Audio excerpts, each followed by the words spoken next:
What started as, I'd say, a fairly innocuous question I was asked, which was, how are you practicing for this virtual tour? Got me thinking, what do we mean when we talk about practicing? What's the difference between good practicing and not so good practicing? What's the most effective way to practice for something like jumping around on stage with a guitar? Isn't it just as simple as playing the songs?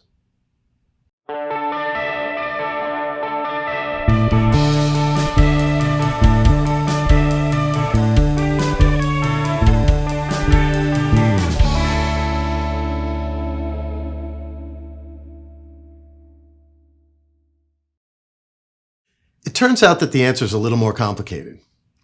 There's a significant difference between practicing your instrument, practicing a song, and practicing performing that song.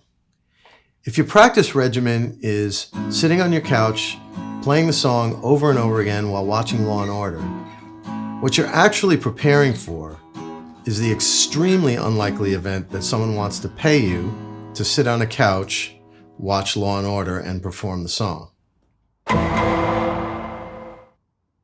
I've learned my lesson on this one a few times.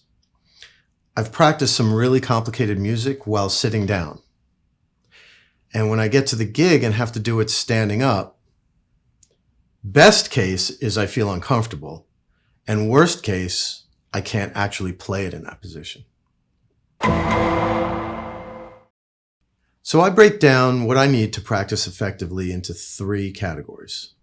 Number 1, what does my stage look like? And that encompasses limitations of motion, sight lines to other musicians, lighting, etc. Number 2, what is my choreography? And I don't necessarily mean dance moves, because trust me, you do not want to see that. I mean things like guitar changes, pedal board foot switches, changes to the amplifier, etc. Things that I'm going to have to do in real time during the show. Number 3, how am I going to hear? Will we be using stage monitors? Will we be using in-ear monitors? Will we have no monitors at all? Will we have a dedicated monitor mix engineer that will be able to respond to my wild, panicked hand signals when I need something changed? Once I figure all that stuff out, I want to replicate it as best as I can in my practice environment. So let's do that. What does my stage look like? Well, for the Clearly Human shows, I'll be limited to an area about 4 feet in diameter. So I've got my pedals and my mic set up in an area that will fit comfortably within those dimensions. And I'll be on stage left, so Todd, Chasm, Prairie, the people that I need to have eyes on the most, will be to my right. So I've angled my gear accordingly in the room to give me the same feel. It's probably going to be relatively dark on my side with a spotlight on Todd in the center.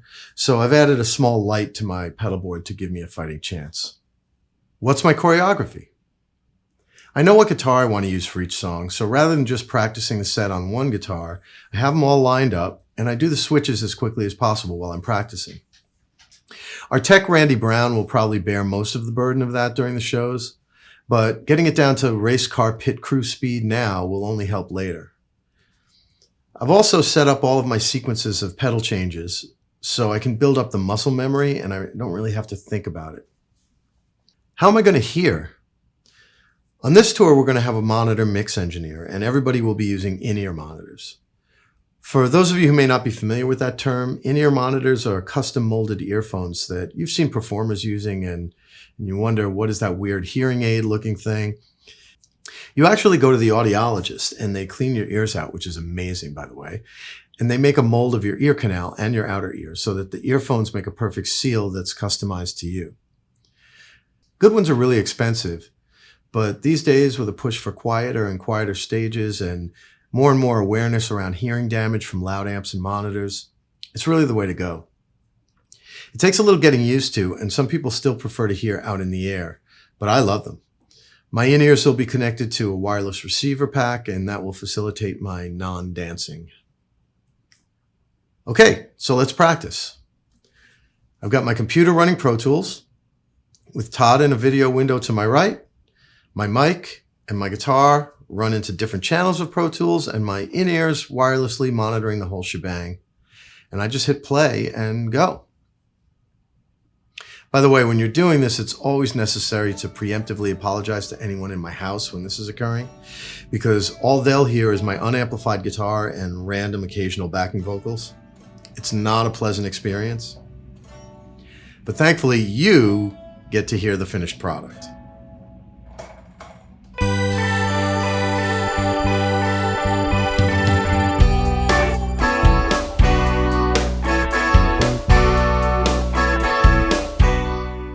So that's my practice routine. I hope that was a little bit interesting. And if so, hit like, hit subscribe if you're not already subscribed so you don't miss any more videos. We have a bunch coming because we're about 2 weeks away from first rehearsal now. So I'll have a lot of interesting stuff coming your way. See you soon.